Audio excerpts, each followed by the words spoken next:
Oh, yeah. Well, hello and welcome on in to this Thursday's edition of Movie News here at MBE. We'd just like to thank you once again for joining us here on our YouTube channel. I'll sort myself out in a minute, John. I don't know what's going on here. And of course, our Twitch stream. I'm one of your co-hosts, Stephen John McLaughlin, our other co-host, who will help and direct me in the right direction. And shortly over is to the left, John and C. forward. Walsh. So you can't even go to a single cam now because we're not using multi-cam. So please excuse us. I mean, we can go to a single cam if you want, and you'll see just that's how a bit better. Fucking mental the setup is. You see how far away we really are. Yeah, see. And then you go to the split screen. Oh, we've got the intro again. You might want to explain something as well, John. You're trying something out. Yes, I'm using some Stream Deck software, which is now allowing me to free up my keyboard from macros and my mouse from macros. It's a wondrous bit of technology. So the entire stream is being controlled from fucking 12 buttons. Yeah, incredible and stuff. It's brilliant. It is. It really is. We have came a long way since that first reaction we did, John, all those years ago. Can't remember what it was. Was it? Oh, you do remember what it was, Stephen? It was it Captain Avengers Marvel? Endgame. Oh, was it Endgame? Yeah. We did Marvel as well, didn't we? At the same time, That was a disaster. Yeah. Where we swapped seats for some strange reason. I was a wee down here. Stephen, who's 6 foot tall, or very close to it, he tries to say he's under, he's not, he's fucking 6 foot, was looking like Peter Dinklage next to me because of the disparity in the chair heights. I'll tell you something, I miss that purple stripy wall you had. Oh, fuck, I know. But anyway. And then the mental breakdown from me. Is that video still made to the public? It's still on. It is. It's live. Yeah. Okay. So you can check that out, guys. Our first ever video. Don't if you check want it out.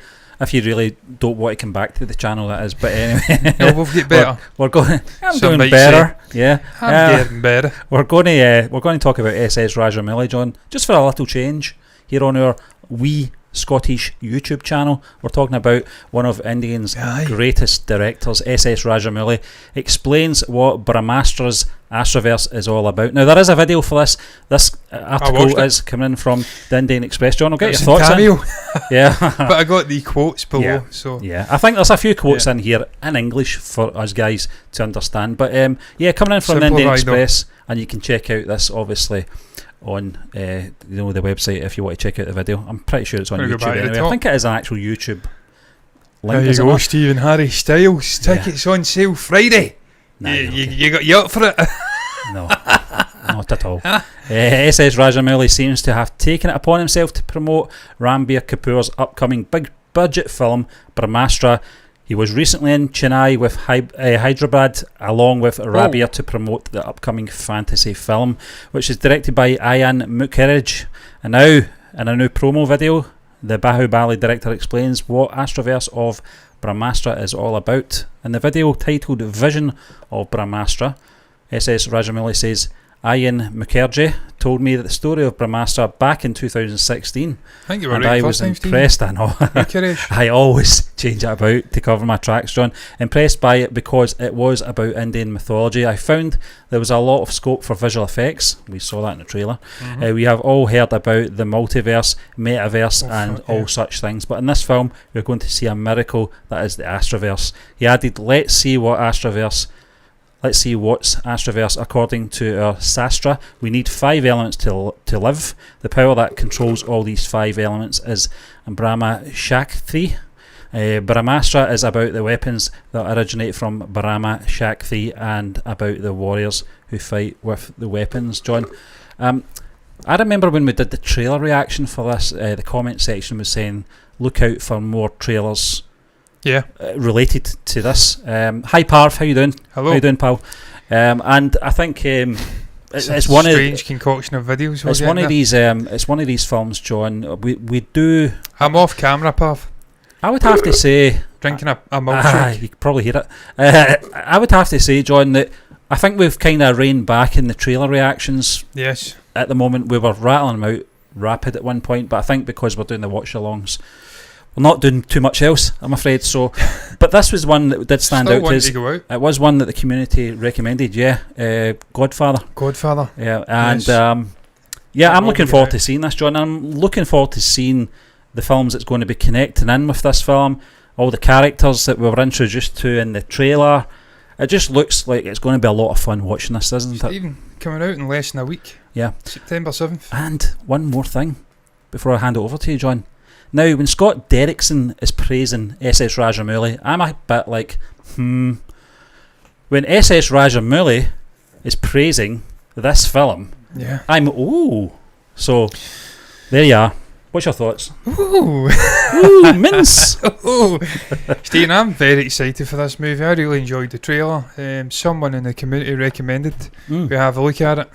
Obviously, I put my foot in it by mentioning Aquaman's trident.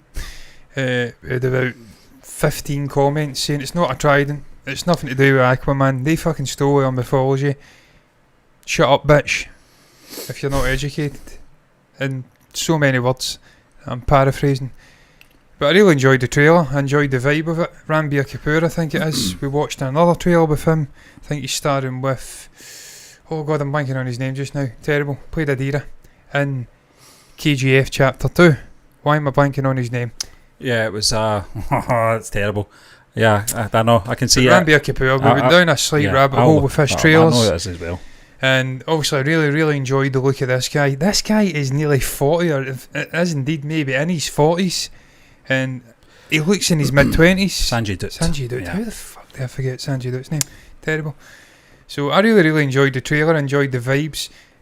Delving into this wondrous sort of mythology that's steeped in Indian culture, the sort of real sort of religious stuff that permeates the actual country.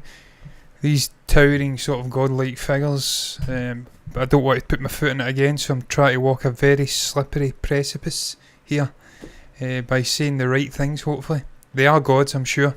Yeah. I hope. Well, that was the vibe I got from it, John, yeah. These entities. Yes. And just seeing, and I'm going to call it a kind of superhero kind of movie, seeing a kind of super heroic kind of movie, sort of multiversal stuff, Astraversal stuff going on in there. I just found it so fascinating. The effects were top tier. They looked like anything you'd see in Hollywood, right up there, if not better. I really enjoy. I'm a fan of purples and pinks. I like those colours. As you can see, I'm wearing sort of pinky purple shit tonight. I really enjoy it. Big fan of Spike Lee, who's also a big fan of purple. So I enjoyed the main character, the Ranbir Kapoor characters, whole vibe, the flames that were surrounding him. These huge figures, it felt epic to me. So I was already on board for this movie. Can't believe it's only a week away now. Incidentally, 6 days away. Steve, we have to go to the theatre and watch this. Well, Parv is saying that. He said, I've heard the tickets are available to buy now. I hope this will be shown in a theatre near you. John, do you know something? That time I was in Silverburn, which is one of the malls that we've got over here in Glasgow, and it has a cinema, a very impressive cinema. Don't know how much longer they're going to have it for with Cineworld, but I know, yeah. Hopefully View buy it out or something. But the point being, it was it Amir Khan's film? I'm going to bring that up just now, Steve, and have a look what the name of that movie is. Yeah, Amir Khan's latest film. We'll endeavour to find it. Yeah. It's not Dangle. Yeah, it's up there. Is it up there? Lao Singh Chadha. Yeah. Lao Singh Chadha. John, you should have seen the amount of people that were. Is that what it's called? Yeah. I thought it was something a little bit different to that. Are you sure? This is the Forrest Gump. The Forrest Gump one, yeah. Yeah, that looks really good. John, you know, it's funny because it is based off Forrest Gump, but I remember when we were covering this on our movie news show. Rated, Gray, is it? We read. Strange. I think it was the synopsis there. We read. Yeah. And I went, "What does that remind you of?" And you went, "Forrest Gump." Yeah. Yeah. But I'm here in that concept. Yeah. It surprises me that it's getting rated so lowly by the actual Forrest Gump shirt you just saw there, John. But yeah, obviously the cap on as well. Yeah. But Amir has done a couple of dodgy ones. I think he done what was the one? The Pirates one. That kind of that's one of your first. Yeah. That got absolutely slammed as well, didn't it? So he's one of those actors who can put a foot wrong. But he's in that. It's not Thugs of Hindustan, is it? I think it might have been actually. I think it was. Thugs Raja Hindustan. No. I don't know. I can't remember. He did one anyway. And Thugs of Hindustan. It was. Yeah. It gets slammed. But yeah, I mean, Stephen, I'm totally sidetracking you here. You went to Silverburn, huge mall here. Yeah. John, I wish I was getting in with him. I wish I was getting in with the film goers to go and see that film. One of the biggest theatres, Stephen, as you says. Huge turnout. Yeah. Well, from the Indian community here. Well, it's funny because it's on the second level in Silverburn, and I was downstairs having a meal with my family, and I just happened to notice there was a lot from the Indian community, you know, in the cinema area, and I thought it must be an Indian film Big one. release, yeah. And Because you've seen I it. didn't for the life of me think it was going to be the Amir Khan one, because we were only talking about it maybe a day or two before that on a movie news show, and I went, it is actually, because I took a trip up, I went, I can't believe it. Okay, I Steve, wish I was getting in now. We used to cover the box office, Yeah. and you'd see big Indian releases Right, coming yeah, out, and yeah. I used to say time and again, we've got a huge Indian community here, and they will be going and supporting the movie, and it always used to bring it into the top 10 movies Yeah. in the box office in the UK.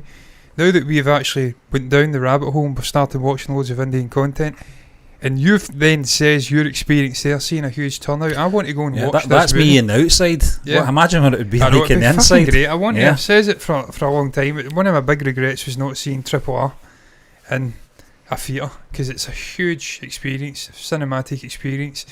Rajamouli, who we're speaking about, you just know it would have been elevated times 100 in a theatre with an audience going rabid for it.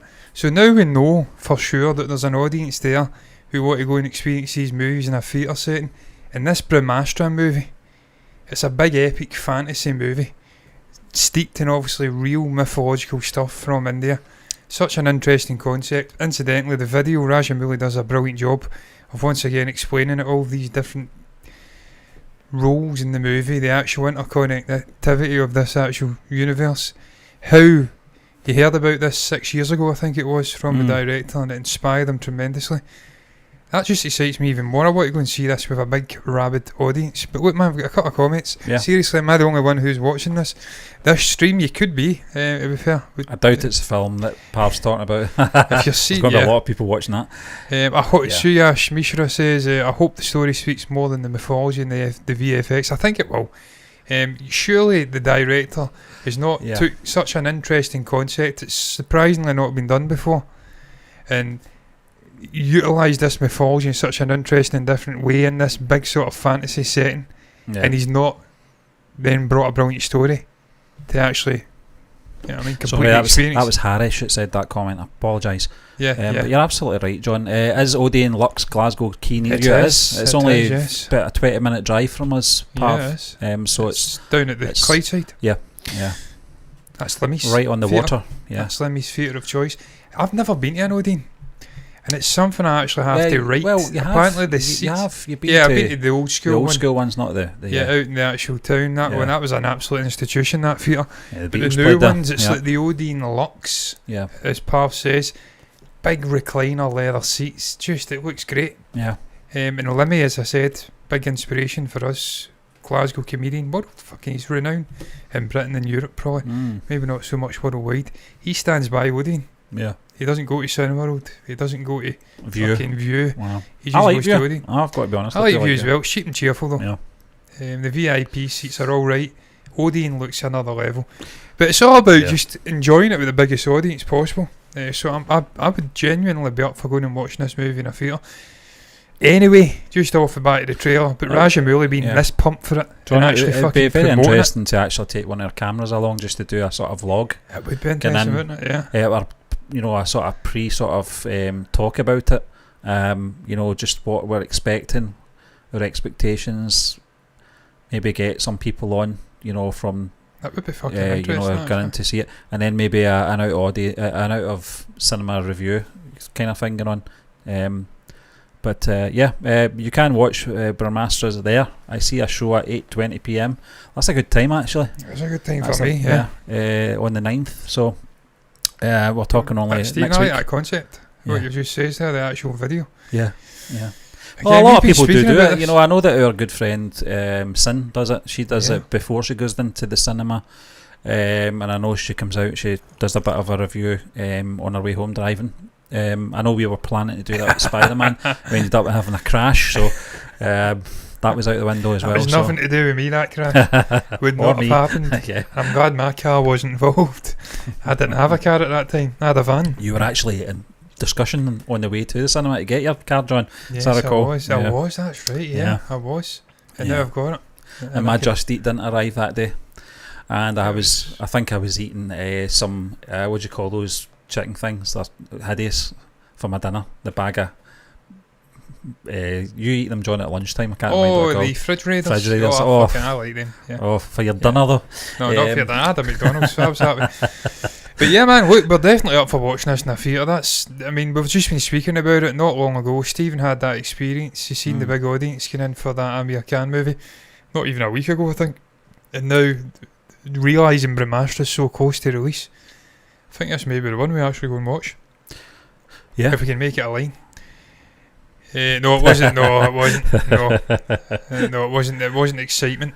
It was just unluck. John, I'll tell you unluckiness. something though. Coming out, this was Spider-Man: No Way Home, by the way. Yeah, I fucking love See, that movie, coming out of that cinema and on the way home after the crash, I couldn't believe what I watched. I'll be honest with you. I couldn't believe that it would not sink in. It just would not sink in. I couldn't believe I was watching Tobey Maguire, Andrew Garfield and Tom Holland all sharing screen time as Spider-Man. I couldn't believe that ball had gone down and nearly getting stuck under the car. It was one of those plastic ones. So it was, but it was under the car. Yeah. At 90 degrees. That's not the way a bollard's supposed to be. It's meant to be like that. It's not meant to be like that. Under a car. It wasn't my car, so I don't give a fuck. That's the kind of thing I would have done if I was driving though, because my head was in the clouds. Stephen, I have crashed before, as you know, going to see X-Men. Oh yeah. Days of Future Past. My next door neighbour. Steve. It was a good job. My next door neighbour was a good guy. Yeah, he's next door neighbour. He was every bit as fault as me. He was coming in too quick, as I recall. I fucking let him off with that bitch. He flew in that corner. I did check my blind spot. It is what it is though.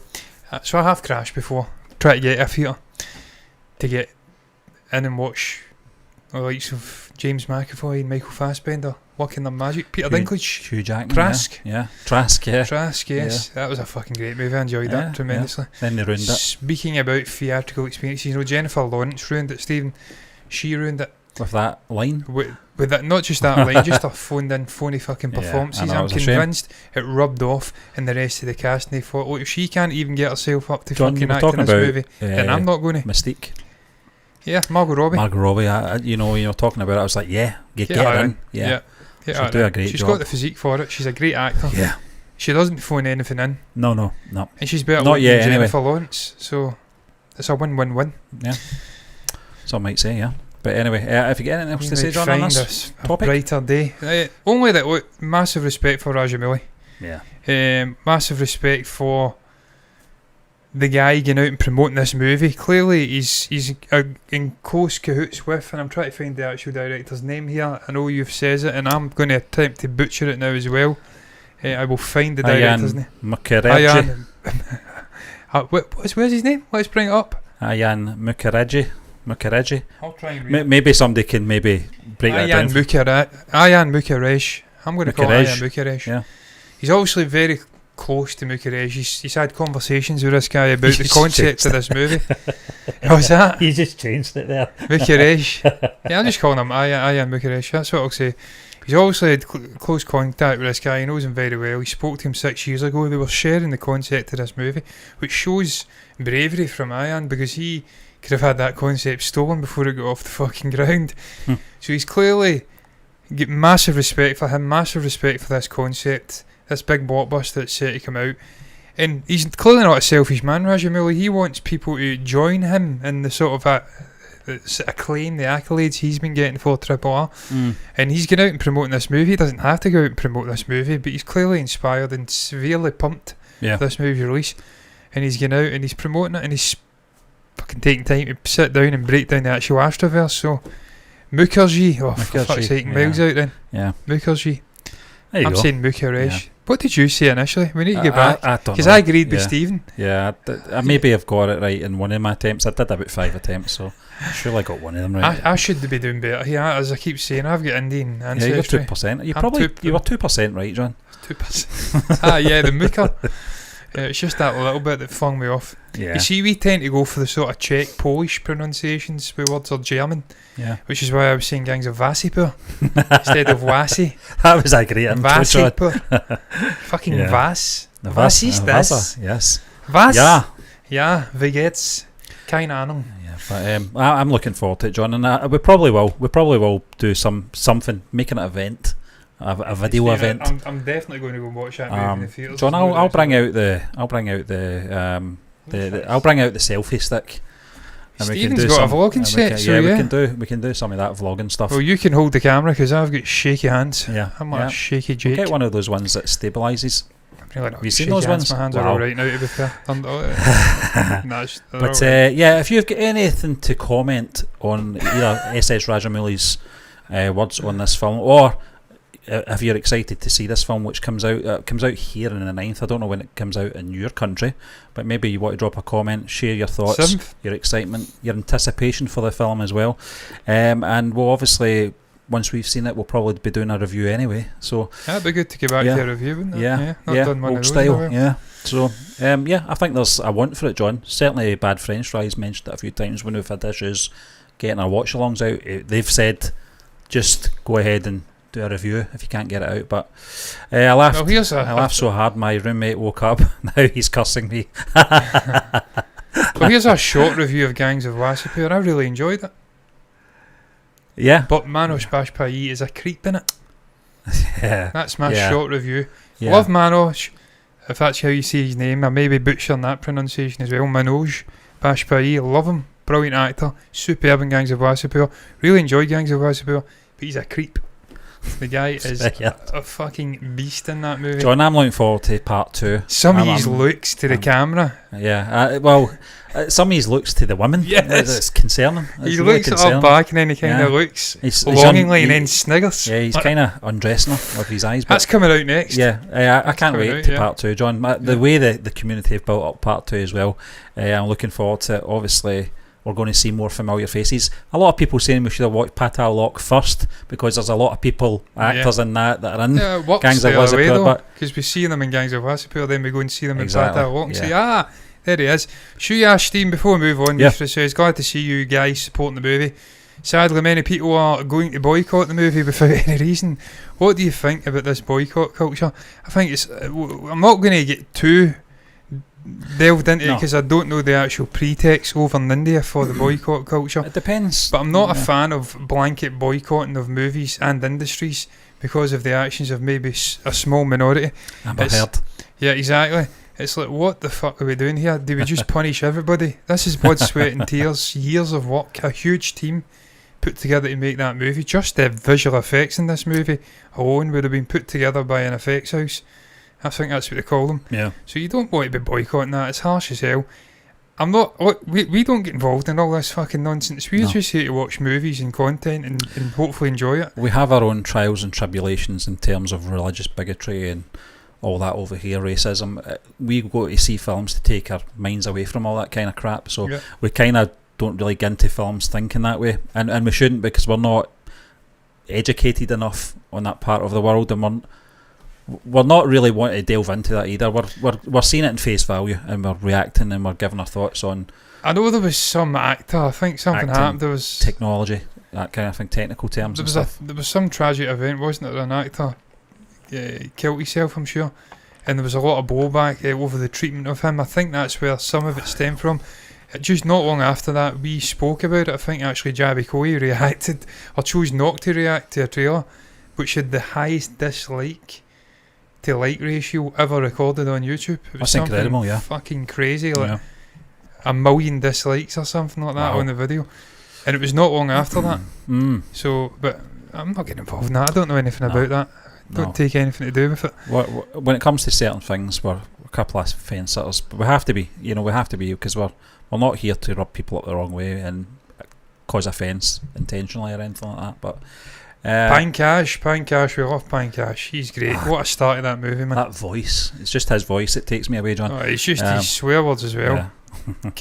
Fucking kill them all and stuff like that. Sister, you know what?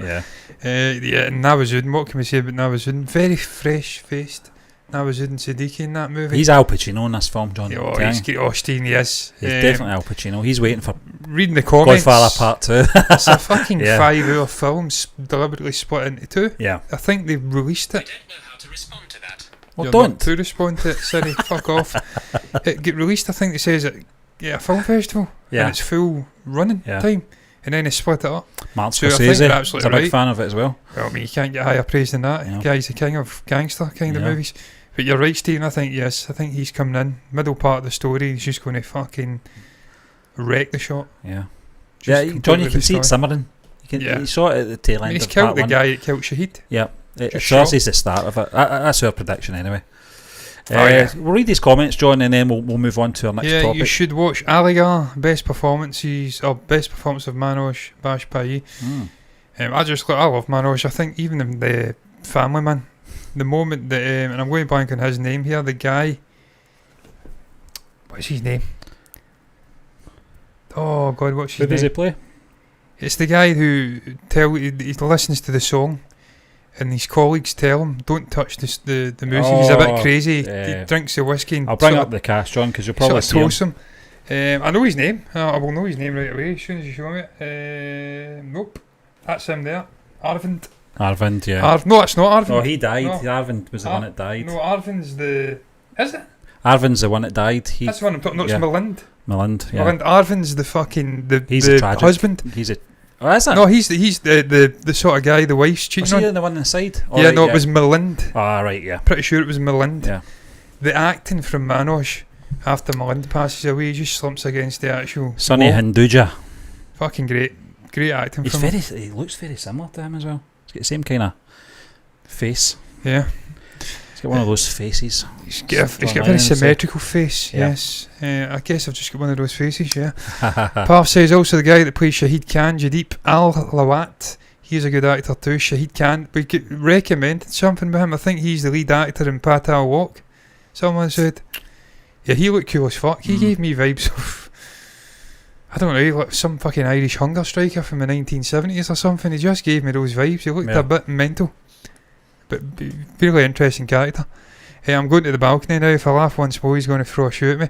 Yeah, we don't want that. Who throws a shoe? Yeah, we don't want that, man. Also, someone get beaten with a shoe in Gangs of Wasseypur, didn't they? Who was it? Someone gets slapped about with a shoe. It was the old man with the beard. Oh God, the guy with the beard. Yeah. That was brilliant. Man, he's a fucking weirdo, by the way. That guy with the beard. He should have kept the moustache he had initially. He reminds me of that actor that was in The Mummy.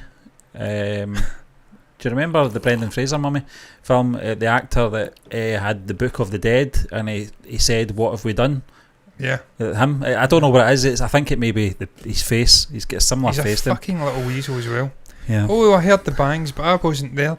Yeah, I bet you weren't. A little shitbag. So if you've got anything to say on SS Rajamouli or Brahmastra, drop your comments below, give your thoughts, and we will respond. We're going to move on though to our next topic, and we're talking about this coming in from Screen Rant, John, but there is a trailer out. We've not watched it intentionally because we're going to probably do a reaction on this possibly, and we want to get into it fresh. We don't want to bluff it. We never bluff it, so we're not starting. It's always real on this channel. Keep it real.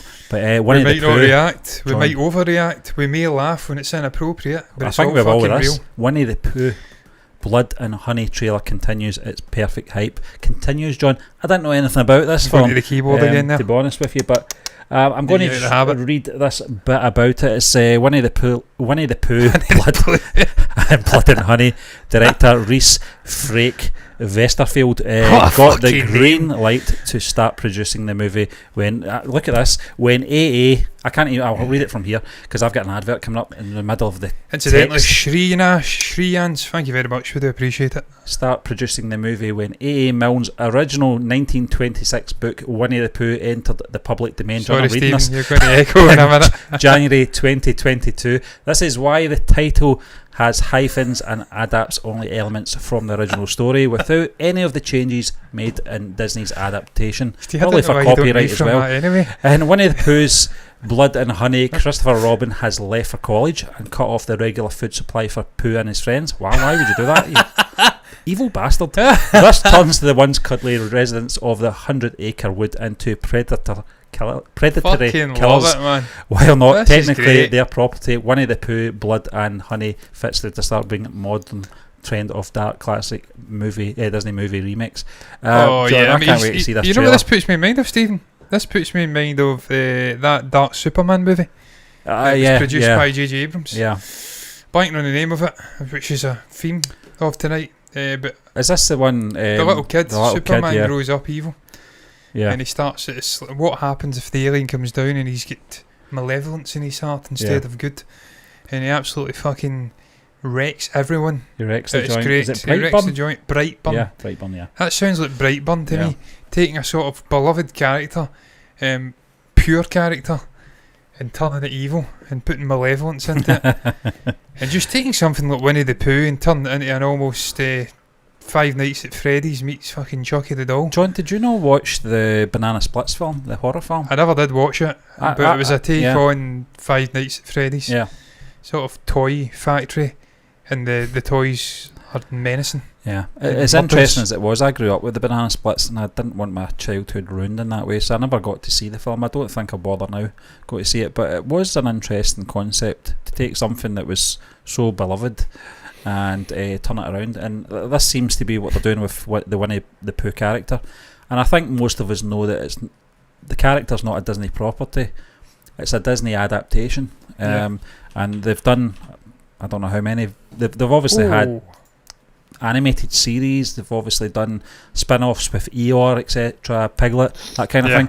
Well, look at this. I'm going to bring it up, Steve. I'm going to go over and copy and paste it over here. That is incredible, John. That do you know? I'm getting Donnie Darko vibes from this. I don't know why. Speaking about Donnie Darko, because I literally I encountered a very strange looking woman yesterday who reminded me of Grandma Death. Grandma Death, yeah, from Donnie Darko. Yeah. I don't think you're going to see this. Sadly, it's very fucking small. Yeah, but I will. Look at it. I mean, you can't really see it right, but the poster is just fantastic.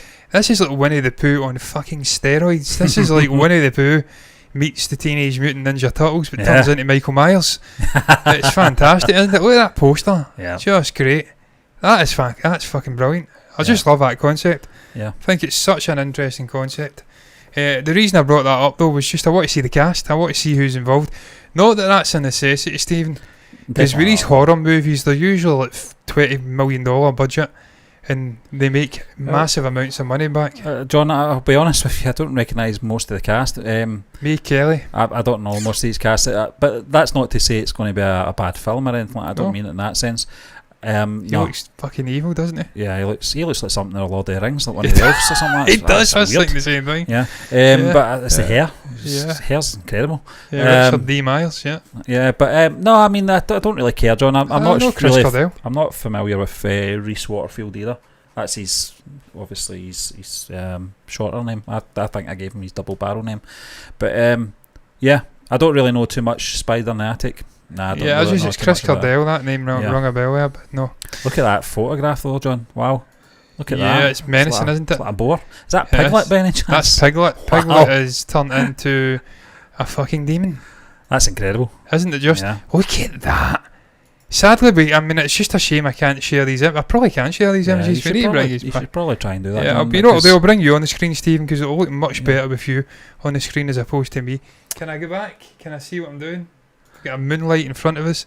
Needless to say, these images look just fucking. John, I do like that tagline at the top of the poster. This ain't no bedtime story. Yeah. How do I move on? How do I move the fucking images, man? I can't do it. Man, I'm getting Donnie Darko vibes here. Yeah. Although Donnie Darko was never a horror film or anything like that. Not to me anyway. But yeah, I don't know much of the cast. I don't know the director. But it's a concept that interests me more than anything. Yeah. It's something that it's been done a few times, and to my knowledge, it's been done very well. But it's very atmospheric, though, Stephen. Yeah. It's very much at night. This is what 100 acre wood or something they call it. Yeah. And it's like we've never seen it before. Look at the artistry in this sort of the artistry. Anyway, had a stroke saying it. Look at the artistry in some of the shots. It's just really cool. Do you think Pooh and Piglet are going after Christopher Robin? Oh, I sincerely hope so. Yeah. Wouldn't that be just great if they murder the sort of enabler? They murder the friend, the guy who is very lonely, isn't he? I think, and he's a little kid initially, but then the actual Christopher Robin story we watched with Hugh McGregor, he goes back as an adult. Who it was Domhnall Gleeson as well, wasn't it? It played. Was it not Nicholas Hoult? It may have been Domhnall Gleeson though. I may be talking shit. There was a version before the Ewan McGregor. I loved the Ewan McGregor one. I did really. I thought the visuals were absolutely outstanding. And you're talking about the aesthetics in this film as well, John. It does have that sort of horror atmospheric vibe to it, just from the stills. And yeah, you need the fog, you need the night time, you need the woods, you need these menacing fucking characters popping their heads out. Jump scares are plenty, but most importantly, Stephen, if we've got these murderous, hungry, sort of once pure characters turning evil, we need lots of blood and guts. Yeah. I want to see gore like we've never seen it before. It's giving me vibes of Mike Flanagan's Hush, which was set primarily at night in an isolated wood with this big house full of fucking windows. So it's the vibes it's giving me. Do you know something, John? It's interesting they didn't go down the road of maybe having one big star in there. And I'm not down in the cast here in any way. What I mean is, you need to say May Kelly's not a big star. You know the way they did that thing with Drew Barrymore in Scream, where she was in the first 3 minutes of the film, then killed her off. Yeah, that's a joke. That point, apart from Courtney Cox, maybe Dave Arquette was famous at the time. I can't remember. Yeah, but the main one. There was a Neve Campbell. Neve Campbell, maybe not at the time, but not now at the time. Yeah, big time. Relatives in Nits Hill, John. Has she? Yeah. Fucking hell. Yeah. So there you are. That's where the Campbell comes from. Yeah. Tangents aside, I'm looking forward to this, John. Certainly left But I think it, getting maybe a big name in there and kill them off in the first 2 minutes, 3 minutes. No, we've seen that done, haven't we? Green Room. Samuel Jackson and that shark one. What's that called again? The Deep Blue Sea. Yeah. He was an idiot. He got fucking ate with a shark. He was lingering close to the water. He was an idiot. Absolutely, he's an idiot. But Stephen, I mean, you're right. I think one of my favourite horror movies. He was a motherfucking idiot. Motherfucking idiot. He was a motherfucker. Plain and simple. He got what he deserved. Green Room. Yeah. Anton Yelchin. Yeah. Patrick Stewart. In a horror slasher movie. The rest are all unknowns. And it worked brilliantly. Sometimes you do need that sort of experienced hand, but Stephen... The Hunt, was it The Hunt we watched? And there was I can't remember her name. She looked like Uma Thurman. No, she was like the main sort of character, but there was there was two famous actors that killed right at the start. Yeah, and I was like, what? Yeah. It was... fucking Mads Mikkelsen was in there, I forgot about that. Oh, that's not the same one, that's the one with the paedophile. That's the Huntsman, is it not? Well, Hilary Swank was in it, she was the villain, but... Emma Roberts. She killed her off. Who's the other guy that was in it who was huge? It was an actual guy. See if you go up. He'll be one of the top villains. And this Ike Barinholtz, he was in Suicide Squad. Yeah. Alright, yeah. He was the guy who was tormenting Harley Quinn. And then he got his comeuppance. And I think he sided. John, I've not seen that film since we watched and reviewed it, and the reason for that is because it was the last film before the lockdown, and it gave me bad memories of having to do retro reviews. I didn't mind the retro reviews. Well, it got you Arlington Road, Die Hard and all Die Hard. Came back and doing Con Air. Yeah. There was lots of good stuff in there. Dead Man Shoes. Yeah. Dead Man Shoes was great. Pooh looks scary and cool at the same time. Interesting concept. Look, this is what we need to do with horror. Horror's very repetitive. How many more fucking paranormal activities are we going to get before someone says enough? How many more fucking Insidiouses are we going to get? It was like fucking announced on the radio today. Gorillaz returning with an 8th studio album. I'm like, what? 8th studio album? I've missed 6. I've missed 6 studio albums. I do laugh when they say that, because initially they were animated characters, and when they say a studio album, like how? Yeah, their 8th studio album. Did you know they did any more after the the split? I think maybe after the first 3, John, I just kind of lost interest. I think when the second personas came through, that it was Damon Albarn and the rest of the guys all coming through and just playing live on stage as themselves. It kind of lost its sort of point I'm going with that, Stephen, interest. is you get to a point with 6-7 iterations of a horror franchise, it gets so fucking bad you forget there's been like 4 out. And then you see a billboard, they're like, there's another one. Yeah. We need to ditch that, get away from that stupidity and start doing interesting things like this, taking fresh concepts. Brightburn was a brilliant example of it, taking a superhero who's the ultimate good, the purest of the pure, can't be corrupted, and turning them evil, putting a slant on it, taking Winnie-the-Pooh, Piglet, things like this, childhood sort of staples for generations of kids, and turning them evil and murderous. That's such a brilliant concept, and more so making them these big towering figures who are hiding about in behind trees in this wood. And I think, if I'm not wrong, Stephen, do they not get access to this fucking wooded setting through a tree? Do you not have to go through and then you're transported? So, I think that was the concept, yeah. So how harrowing is it going to fucking be someone sitting having a picnic or whatever at the start of this movie, rests up against a tree and ends up in this darkened wood with these murderous fucking things who are just gunning for them. John, oh I my think it's God, going to that have is a. brilliant. I think, yeah, we've not seen the trailer obviously, and I may be wrong in I saying hope this, but Blumhouse are involved in this. I think there's going to be a dark, humorous element to it as well. Just like said, John, you know when we were watching the Wednesday Addams trailer, and she put those piranhas in the pool, didn't you just love that? It was just, but kind of comedic value to it as well. That's a fuck you to popular sort of kids though, Yeah. and that whole mini society in But schools. you talking about that scenario, them, just having a lovely picnic, and then these creatures come Get out, transported. and just It's absolutely giving me wreak Dead havoc. by Daylight vibes. Yeah. I'm a huge Yeah. Dead by Daylight player. It's reminding me that shot of Piglet. It's reminding me of Trapper meets the Huntress from Dead by Daylight. Difference is, in Dead by Daylight, there is no fear now for me. I am the fucking hunter. I hunt the killer down. They changed the whole meta, and I'm still fucking wrecking them. So we need a bit of fear injected back in my life. So I've not Yeah. been scared at a movie as an adult ever. I need to get back to when I was 6 years old, watching And there is fucking some Freddy films out Krueger. there that have been creepy, and I'll tell you one I thought was really creepy, but not obviously. Stir of Echoes. Well, yeah, but recently, John, I think I'm thinking about what's her name, Elizabeth, the Invisible Man. Yeah, Elizabeth. I can't remember her second name. Not Sue. That's Jennifer from Back to the Future 2. So it is, yeah. I'll bring it up. I can't remember her name, but there was a creepy element to that film. There was no jump scares or anything like that, but you get to a certain age where jump scares just don't work for you anymore. Yeah. And you've got to rely on Elizabeth Elizabeth Moss. Yeah, great Yes. actress. Yeah. Yeah. She was in. Was it Us? Was she in Us? I think she was. She was in Mad Men. Yeah, I'm sure she was. Was she not the one that got her head caved in Us? Oh, I don't know. And she was trying to call the police on her I need to watch Nope. Amazon thing. Can't remember. Oh, she was in Us, yeah. Katie Taylor, Yeah. Yeah, Dahlia. Yeah. Just speaking about Jordan today, Steve. Yeah. Need to go and watch Nope. I've been heard good and bad things. Yeah. The most I'm hearing in terms of negative is the ending with a monkey. People consistently get fucking butthurt about the and endings confused about of the ending of Jordan Peele's John movies. Peele's films. Yeah, I know. For fuck's sake, pay attention. Yeah. He's telling a story. It's like what's the meaning? The double meaning thing. There's a not double entendre. I think you can take it in two different ways, can't you? Yeah. Yeah, but he's telling you a story. Yeah. You've got the superficial stuff, and then you've got the deeper under meaning. You just use your fucking brain. Yeah. It's not hard, and you will see what he's doing by the end of the movie. The guy's intelligent. He's in a different class of filmmaker. He's up there with the Nolans.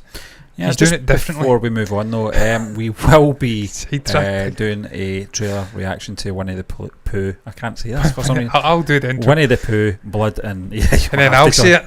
Winnie-the-Pooh, Blood and Honey. But if you've got any thoughts on this trailer, if you've seen the trailer, please share your thoughts below. We'll not read them till we've obviously done our trailer reaction, but we will respond in time. But we're going to move on to our final topic, John, and we're going back Came up to the 1980s. One of our favourite beloved characters from the 1980s, Axel Foley, the Detroit cop, played by our hero Eddie Murphy. This is coming in from Screen Rant, John. It's been over the news for the last few weeks in terms of Beverly Hills Cop 4 is happening, guys. And there is set photos reveals Eddie Murphy's Axel Foley is returning. A new set photo from the long-awaited Beverly Hills Cop 4 shows Eddie Murphy back in action I as could the never say the name of this movie. Detroit cop Axel Foley. What's that? I could never say the name of this movie. Beverly Hill Cop, I used to say. Or Beverly Hill Cops. Beverly Hill Cop. Could never do it. Beverly's Hill Cop. Yeah. Beverly Hills Cop. It was a Beverly pin Hill Cops. It was like a pin and foam moment. Range was broke, and I'm like, nope. Yeah. It is indeed filming, as Murphy himself has been spotted on the set being put through his paces as Axel Foley. Twitter user at Leslie_Dis provided the new set photo, which shows Murphy filming on the sidewalk surrounded by crew members. In case there was any doubt that he's playing Detroit cop Axel Foley, Murphy is seen wearing Foley's familiar Detroit Lions jacket. That's iconic. And you can see the image below in that tweet. It says Lions. driving home and pass by movie set. Wow, imagine that. Not totally unusual, but it was active which was rare. Stopped at a red light and looked over, realised it was Beverly Hill Cop, and I made eye contact with Eddie Murphy after the scene. We just nodded hello at each other. It's the side eye. I'm going to you bring really? it up. Did you really? But yep. So Can't there even it is. see it. Fuck's sake, I'd have been better leaving it. John, what's your thoughts on this? Because as you know, we watched and reviewed Coming to America, which was a couple of years ago now, and I kind of wish he never did it, but that's not to diss, pardon the pun, on Eddie Murphy. We're big fans of Eddie Murphy, like I said. His stand-up, his original early films, and 40 Hours. Another 40 Hours was a good film as well. Original Beverly Hill Cop, Coming to America, Trading Places, to name a few. Brewster's Millions? No, he wasn't in that. That was your man Richard. I'm thinking of John Candida. Yeah. I don't know why. Was he in that? He was in it, yeah. Was it? Yeah. That was a great film, John. I loved that film. That was better than Trading Places. Yeah. I didn't mind it, but I preferred Come to America in that world. That was a part of a was that part of the same world? Oh yeah, it was the fucking the two, it was the Randolph the and Mortimer. I think John, his original, when he does standalone films, they always work. He had this bit of a lull, if you like. He just fucking didn't act. He did Bowfinger, and then after Bowfinger, which was a great film, he did all those clump films, and then Not a professor. It just wasn't. Then he came back in the early 2000s with Dreamgirls, I'm sure, which was a hit. And then Dolomite, a couple of years ago. Yeah, should have been nominated for an Oscar. Again, and they had this sort of second wind, if you like. And then he did stand-up tour he's doing as well. Yeah, then he did Coming to America. I didn't hate Coming to America. I didn't hate it. It just didn't have it was never going to replicate, was it? This is what I'm going to get into in a moment. We fucking Beverly Hill Cops. I've done it again. Beverly Hills Cop 4 via. Can't even fucking do it. It's Judge Reinhold coming back. That's what I want to know. Well, that was a conversation. We spoke about this before. Will Judge Reinhold come back? He's fucking older now, isn't he? I mean, Eddie's coming up for 60. He's older than Eddie, I'm pretty sure. I think he's in his mid-60s now. Maybe younger. I may be wrong. Maybe doing him a disservice here. But you mentioned Coming to America. It wasn't a terrible movie. It just wasn't anywhere near the original. It didn't have movie. The same energy. It didn't have the same energy because Eddie doesn't have the same energy. Arsenio Hall doesn't have the same energy. Fucking probably does have the same energy. To be fair, Arsenio, he's just fucking unbelievable, that guy. He doesn't age either. Two of them don't age. Yeah. What the fuck is this guy putting in his face? That's what I want to know. He's got less lines than me at nearly 60. John, I don't know if you've ever watched Arsenio Hall's chat show from the 80s. Incredible talker. Absolutely. Oh, he's brilliant. Incredible. He's absolutely great. I don't know why we never got that over here. The guy can talk, and he's a very good speaker as well. And he did. Great guess. Exactly, he gets great guess because he's a different sort of speaker to maybe the likes of your Jay Leno's and guys like that from back in the day. The other famous ones, I don't know the fucking names. I'm not American. Conan. He was Conan about in the 80s. Probably late 80s, early 90s, yeah. Yeah, I know he was floating around 94, 95. Oh, you had Larry King, I suppose. Larry King, that was a big one, yeah. I kind of stopped liking him when he interviewed you know who. Your man, the jerk of all jerks. Oh, right, yeah. And I thought, why do that, Larry? Yeah. Shouldn't have done that. That's what he's wanting. Yeah, no, I wouldn't give that guy fucking oxygen. If anyone wants to know who the jerk of all jerks, I'm not going to say his name, but he was the one that obviously shot John Lennon. He was a prick. So, yeah, Larry kind of went down in my estimations for doing that. I don't know if it was his decision or whether it was the network that pushed it. I don't know. I mean, it's going to get numbers, isn't it? That's what they're all about ultimately. But Stephen, the energy wasn't there. It wasn't there. The actual concept of the movie was smart. The cast well. There was moments we laughed at, and we found it funny, but you just cannot replicate that vibe from that era in the 21st century. It's a different world. Technology has rapidly fucking came on. We've got fucking cell phones, mobile phones, whatever you want to call them, smartphones. I don't know what the fuck they're calling them. I just call it a phone. I think humour's changed as well. There's a lot of things in the original Come to America film you just can't get away with now, and you could sense that in the sequel. You could sense that they were very close to the bone with certain things that they would have got away with in the 80s, but they can't get away with now. That's what made Eddie great, and I think that's what's going to stifle this film, John. I think this is going to, because Axel Foley, love him or loathe him, he was a sharp talking dude, you know. I wouldn't like to get in an argument with him back in the day because he would just own you. I just don't know if he's... And for this character as well, John, Prince Akeem to an extent was quite a chilled out character. Axel Foley's fuck you different. too. Yes. He's such a different character. He's a wisecracking cop from Detroit. He's streetwise. Can Eddie Murphy get back into that sort of frame of mind at 60? I don't know, man. I just don't know, Stephen. I mean, I'll bring the browser up one more time, and you go up to the top. That's him back in the day. Yeah. He's hungry. You can see he's hungry. Sprightly, energetic. You can see it just from a still image. He's fucking bouncing, just full of mischievousness, pushing the boundaries in comedy, pushing it right the fucking limit. Funny as hell. I'm not saying he's not funny as hell now, but he's different. He's older.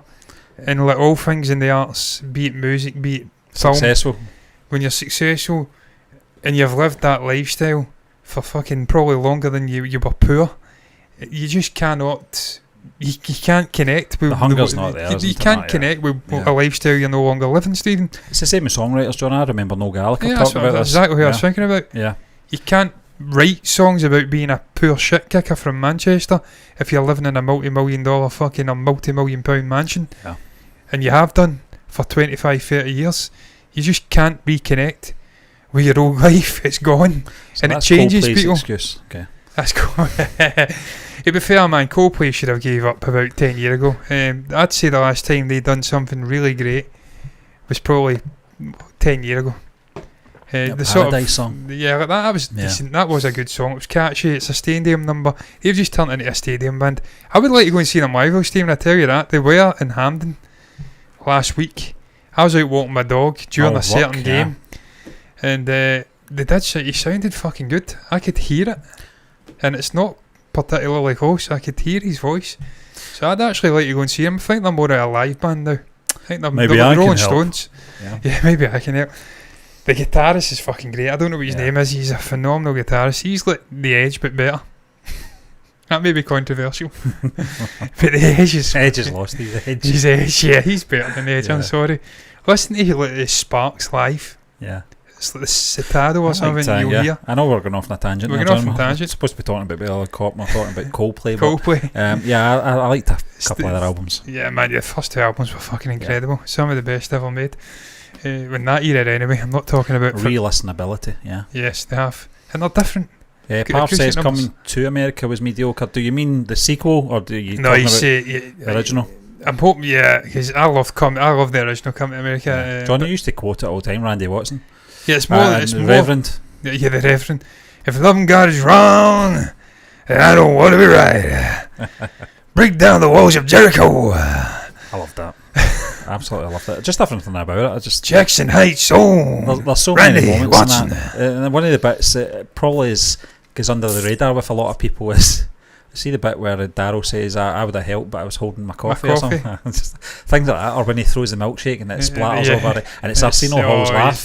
It's just so funny. You know. Steve, I'll tell you one of my favourite moments in that, and it's a little probably throwaway moment in the context of the whole movie, when they're at the basketball game and Akeem goes down to the bathroom and he comes out and the guy's like fucking down, but like bound to him and stuff like that, and they start drawing him. Looks as if, what have you been getting up to in that bathroom?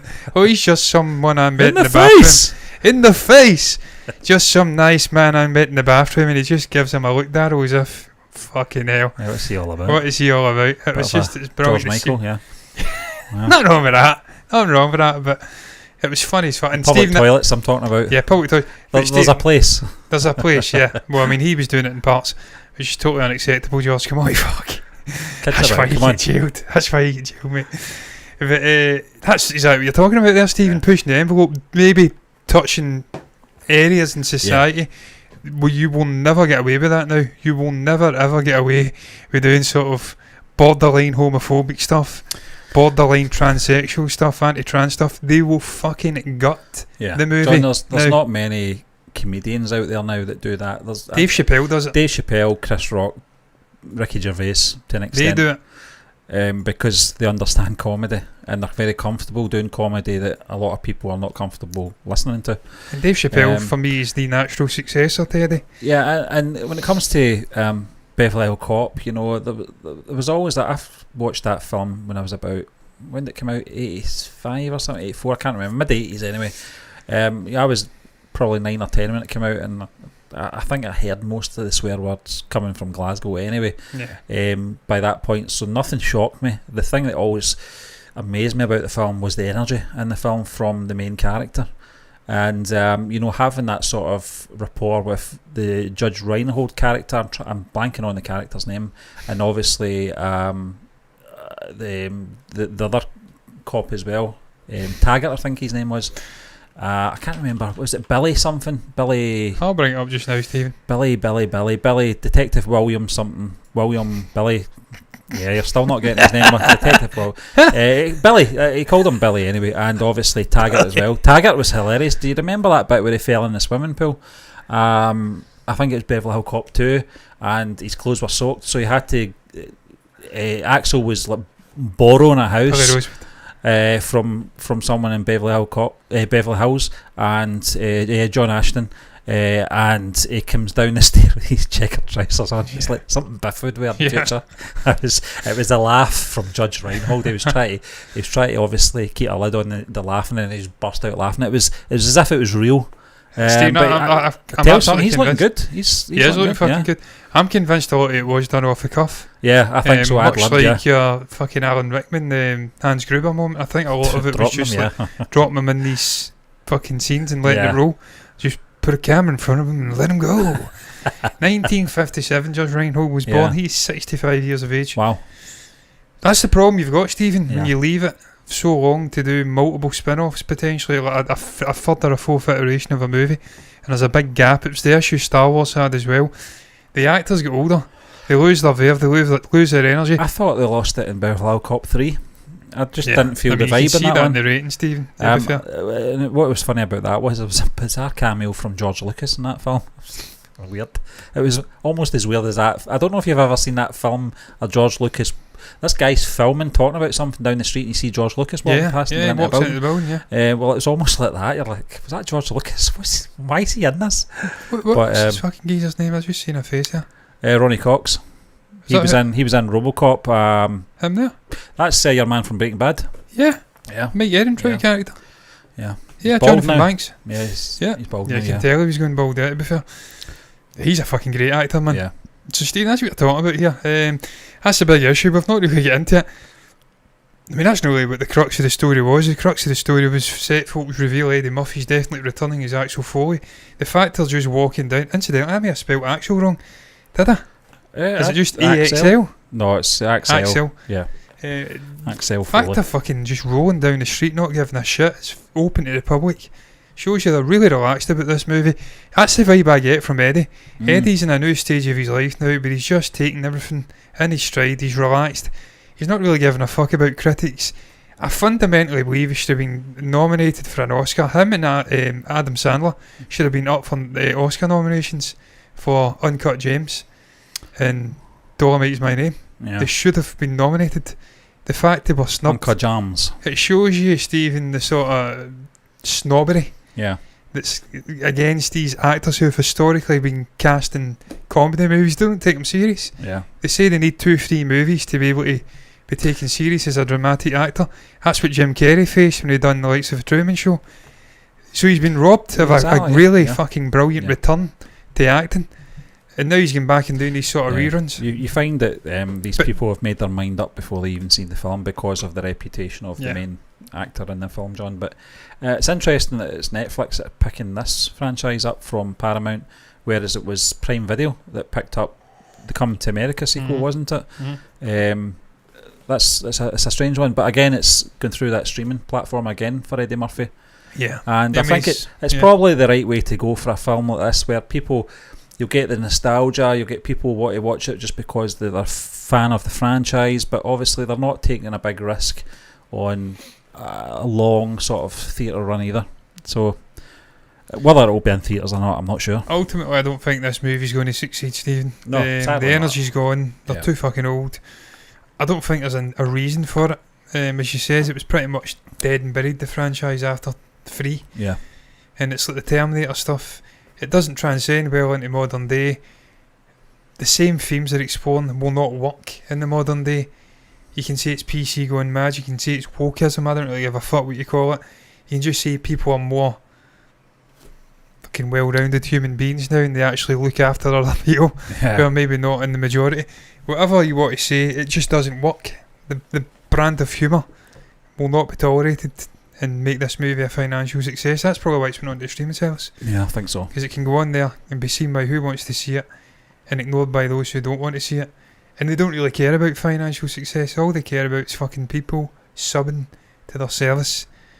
And I don't think they're going to do that, sadly. Yeah. But I'm going to make this disappear. I'm going to go in here and press this button. This is the future. Yeah. And there we go. Well, John, before we go off, I might as well just mention this just now before we finish up. We are looking at studio space and stuff like that to try and change things about. And at the moment, we're limited, obviously, what we can do. But I might have found a solution, by the way, and we might need help with this. But we'll get into that maybe once we look into it a bit further. But I think it's possible. That'd be fucking great, yeah. That would, it'd be good. Yeah, we're limited. And it could open up the opportunity to bring people on and stuff like that if they're in the area. Yeah. You know?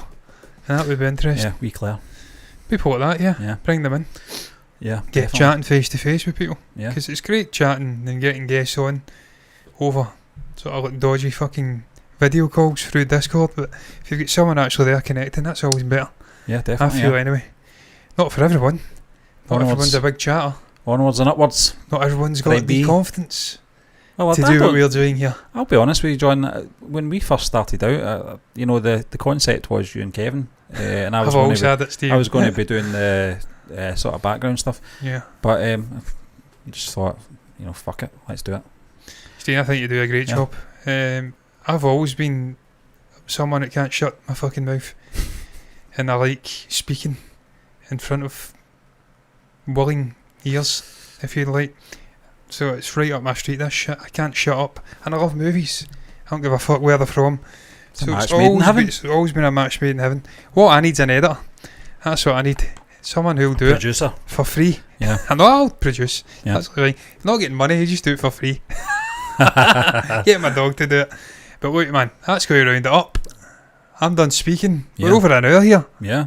What a fucking sidetracks. I think it was the first topic, John. First topic, and then we were talking about also Gangs of Wasseypool, then we were talking about Coldplay. How the fuck we got into Coldplay? Yeah. I don't know, I think it was it's actually mental. you. So it was you, Stephen, wasn't it? Yeah, it was. I brought Coldplay up, yeah. And I was speaking about Hamden. They done 2 nights. And I heard them, which is always interesting. And I'm like, he sounds alright, Chris, you know that? Guy's what, in his 40s now? 44? He's older than me. Is he? He's older than you? He's older than me. Really? Yeah. I thought he was younger. No, he's older than me. Definitely. Sounds fucking good. I tell you that. He is. He's keeping good. himself well with that fake hair of his. Yeah. Yeah, well, he's done. Yeah. He's done a Matthew McConaughey. You think so? He definitely has. Yeah. Oh, his hair was gone in the early 2000s. Oh, almost. I don't know. I think it was just curly and he cut it short. Do you think he's getting a hair transplant then, Chris? Oh yeah. Fucking hell. That's Definitely, a surprise. yeah. He's had a good transplant then. Yeah. He used to give me the number because I fucking need one. He's a good guy though. I do. He is like a good guy, man. yeah. He's alright. He's a bit fucking higher than thou, sort of fucking preacher. He's like your man. Bono. He's like Bono, but he's also like Gurucci from fucking Sacred Games. Speaks about fucking higher forces and fucking goes on about all that crap. And you're like, Chris, just sing your fucking songs and shut up. Give us yellow. Give us yellow. Give us a scientist. That's what we're all here for. Clocks. It was always one word, wasn't it? Clocks. Yellow clocks. It was, yellow clocks, sparks, shivers. Then it was a scientist that threw a curveball. That's probably the best song, to be fair. Even to this day, even the video, I watched the video. Is that the backwards one? Fucking great, Stephen. Yeah, that's he actually walked backwards. Well, and sung in mouth backwards. Mouth backwards, yeah. It should, but I don't know why he did that. That was from Isn't It a Pity, wasn't it? An out-of-tune piano. It was, yeah. That's another reason to like Chris. He's a good Beatles man. Yeah. All the best artists love the Beatles. All those people that don't like the Beatles need to, we'll not go there. But we'll ask you to round it up. What's your thoughts on the free topics we touched upon on the show tonight? What do you make of SS Rajamouli? Get out there and promoting Brahmastra. I'm not going to attempt to say the name, even though it was wrote in the comments, because I've already forgot how to pronounce it. But you can share your thoughts down below about Brahmastra, your excitement for it. SS Rajamouli giving an explanation about the... What's it called again? The Brahmastra universe, but there's a name for it. Astraverse. The Astraverse. Yeah. The Astraverse. Share your thoughts down below about that. This is why we need Stephen. When I do solo shows... Oh, John, when I'm watching solo shows, I'm typing furiously. Yeah, It's you're thinking, this. It's this. And I don't get it. In time. Yeah. What's your thoughts on that? What's your thoughts on Winnie-the-Pooh, Bud, and Honey and Bud? What an interest. What's your thoughts on that interesting concept? Taking cuddly little kids figures and turning them into murderous, heinous creatures. That's the type of thing I want to see being acted out in certain quarters of society. I want to see Rainbow doing it. Fuck Rainbows. Yeah, Zippy and George and fucking Bungo. right. Yeah. Bungo. He's always been a heinous creature, Stephen. He's always been wanting to watch. He was in cahoots with Savile and people like that. I'm absolutely convinced of it.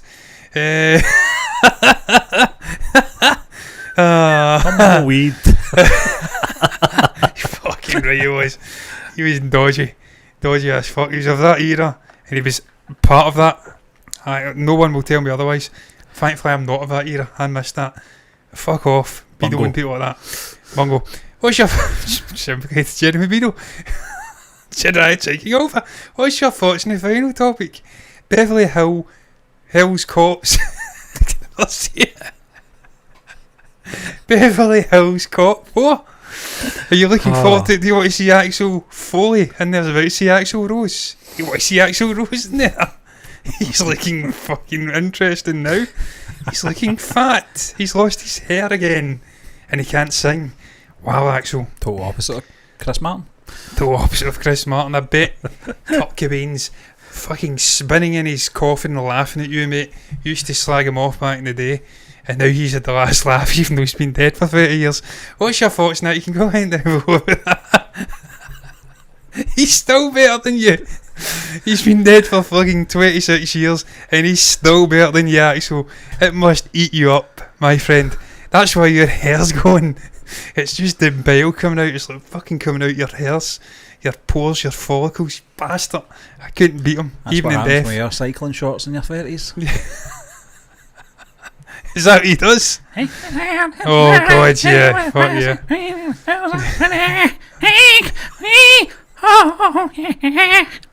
It sounded like fucking post selector Michael Jackson. Well, that's going around up, man. You can that was great, wasn't it? Yeah, it's good. Share your thoughts down below about that and a whole host of other things you feel compelled to put down below in the comment section. Is a place to put it. You can also like the video. If you've enjoyed it, subscribe to the channel, hit the bell icon on YouTube to get notifications straight to your eyeballs for more madness like this, more reactions, watch alongs, the full shebang. Do the same over on Twitch as well. Steve's going to end up with tendinitis in his thumb, just like me, over on Twitch as well. Notifications button to see us over there doing the exact same fucking thing we're doing here on YouTube. Don't know why we do it, but we do. Regardless of what you do though, thank you for watching us, and until the next time, we're done. Bye bye. Thank you for the comments as well. Bye bye. Thank you, Parth. Thank you, Shri Yans Jane. Thank you, Suyash Mishra. Thank you, Suyash Mishra again. We can do this because there's not enough people coming in and commenting. That's a good thing. Bye bye.